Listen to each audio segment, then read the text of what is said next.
my name is Bettina Rowley. We're living in Germany, in Bavaria, and both of our kids got infected with the coronavirus.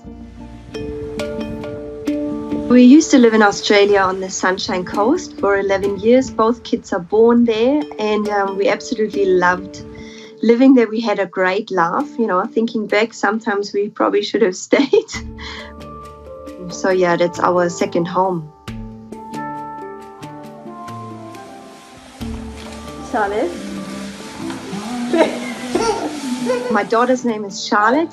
She's 5, and Freddie, we say, he's 3 years old now. And they're both really, really active, crazy little beings. So they are very, very happy kids. It was now over 2 weeks ago. It was a warmer day, and so we were outside, the kids were playing, and they were all fine. And then at nighttime by 6, they just looked really, really run down. So I thought, oh, geez, they're coming down with something. And then 2 hours later, they both, like clockwork, and it had never happened before, they both had over 40-degree temperatures. So I did say to my husband, "Do you really think could this be the coronavirus?" And we're like, "Nah, surely not."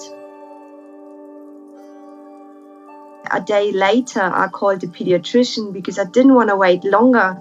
In my head, I thought maybe this is it, and we don't want to carry it anywhere. 24 hours later, they started having this dry cough. And then the pediatrician called and said, yes, they've been tested negative for the flu and positive for the coronavirus. Then on that day when they're positive, the health authorities, they called us. I said, look, I don't know what to do. I can't control their temperatures. They're starting to drink less and less. And she said, please get your pediatrician to admit you to hospital. We were very lucky. It never got to their lungs. But then they took the bloods and they said their white blood cells are just so low, they actually have no immune system left. My daughter kept saying, look, her throat is so sore, she can't taste anything, so she didn't want to eat. And my son he just slept quite a lot.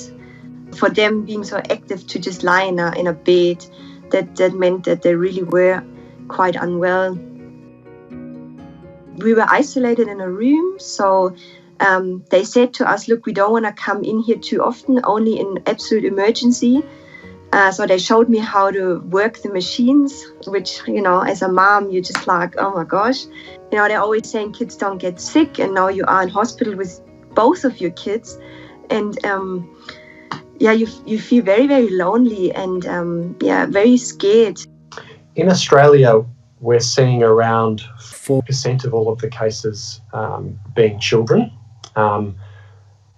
Because the disease appears to be mild in children, it may be actually that there are more cases in children, and the vast number of children, over 50% from the studies that we know of so far, don't need to come into hospital.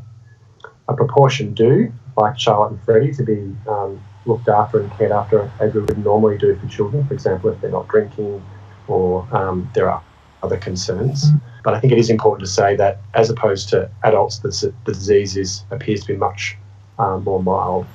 I have been thinking about this over and over. Where could we get this from? And I just have no idea. I've been thinking maybe I brought it home from, the shops. I don't know. We can't explain it. Obviously, they were still in kindergarten before the whole shutdown happened here. Who knows if it's from there? I think it was a very important step to close them down. Because what's the point of closing down everything else if schools and kindergartens are still open? Yeah, so relieved they better and feeling good again. You feeling better? Yes. Charlotte, you feeling better? Yes. It wasn't easy for us to go public with this, but we did this so that other people are aware and parents are aware this can happen. Another day at home? It's just very important to listen to the health professionals and look after your families now.